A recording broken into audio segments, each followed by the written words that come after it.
বাঁকুড়ার জঙ্গলমহলে শক্তি বৃদ্ধি করল বিজেপি। বাঁকুড়ার সারেঙ্গা ব্লকের নেতুরপুর গ্রাম পঞ্চায়েত এলাকার দাপুটের তৃণমূল নেতা অজয় পণ্ডা ও ঝাড়খণ্ড পার্টির ছত্রধর মাহাতো তাদের প্রায় 500 জন অনুগামী নিয়ে বিজেপিতে যোগদান করলেন। সারেঙ্গার পিরলবাড়ির মোড়ে এক পথসভায় তৃণমূল ও ঝাড়খণ্ড পার্টির ওই দুই নেতার হাতে দলীয় পতাকা তুলে দেন দলের রাজ্য সহ সভাপতি ও বাঁকুড়া লোকসভা কেন্দ্রের প্রার্থী ডক্টর সুভাষ সরকার। এই পিরলবাড়ি মোড়ে এখানে অজয় পণ্ডা নেতুরপুর অঞ্চলের তৃণমূল কংগ্রেসের নেতা, দাপুটে নেতা, সে আজকে তৃণমূল ছেড়ে ভারতীয় জনতা পার্টিতে যোগদান করল। আর তার সঙ্গে আমাদের ছত্রধর মাহাতো ঝাড়খণ্ড জেকেবি এই পার্টির, তিনিও আজকে ভারতীয় জনতা পার্টির আদর্শতে অনুপ্রাণিত হয়ে ভারতীয় জনতা পার্টিতে যোগদান করলেন এবং এনাদের দুজনেরই প্রায় 500-র অধিক ফলোয়ার্স আছেন। তারা সকলেই আজকে ভারতীয় জনতা পার্টির সঙ্গে যুক্ত হলেন।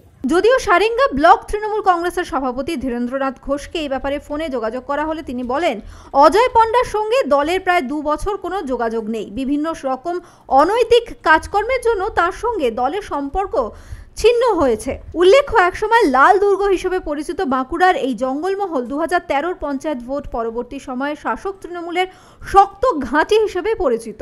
কিন্তু 2018 সালের পঞ্চায়েত ভোটে এখানে বিজেপির কিছুটা শক্তি বৃদ্ধি ঘটে। সিমলাপাল ব্লকের বিক্রমপুর গ্রাম পঞ্চায়েত, সারেঙ্গা ব্লকের বিক্রমপুর গ্রাম পঞ্চায়েতে, রায়পুর ব্লকের ঢেকো ও মন্ডলকুলি গ্রাম পঞ্চায়েত দখল করে বিজেপি। বাঁকুড়া থেকে বনমালী স্বর্ণগ্রাহীর রিপোর্ট, এএনএম নিউজ।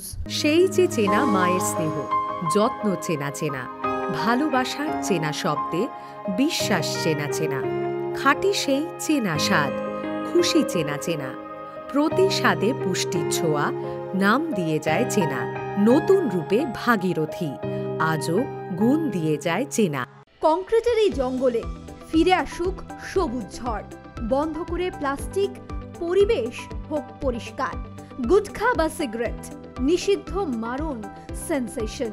রূপশ্রীতেও পাশে আছে আসানসোল মিউনিসিপাল কর্পোরেশন।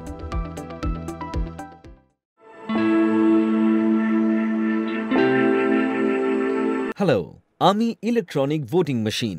সবাই আমাকে ইভিএম বলেই জানে। আর আমি ভিভিপ্যাট। ভোট দেওয়ার পর যে চিরকুটটি আপনি দেখে থাকেন, সেটি আমি তৈরি করি আর তার সংরক্ষণও করে থাকি। বিশ্বের সবচেয়ে বড় গণতান্ত্রিক প্রক্রিয়াকে আমরাই সুরক্ষিত, অবাধ ও স্বচ্ছ রেখেছি। কোনোভাবেই অবৈধ উপায়ে প্রভাবিত করা, আমাকে পাল্টানো বা অকেজো করা যায় না। ভোট গ্রহণ কেন্দ্রে যাওয়ার আগে ধাপে ধাপে র্যান্ডমাইজেশন প্রক্রিয়ার মাধ্যমে আমাকে নির্বাচিত করা হয়। ফলে আগে থেকে এটা জানার কোনো উপায় নেই কোন ভোট গ্রহণ কেন্দ্রের জন্য আমি নির্বাচিত।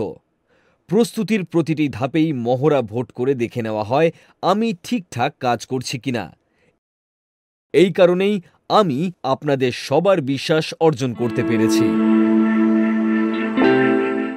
আরও খবরের আপডেট পেতে সাবস্ক্রাইব করুন আমাদের ইউটিউব চ্যানেলটি আর বেল আইকনে ক্লিক করুন নোটিফিকেশনস পেতে।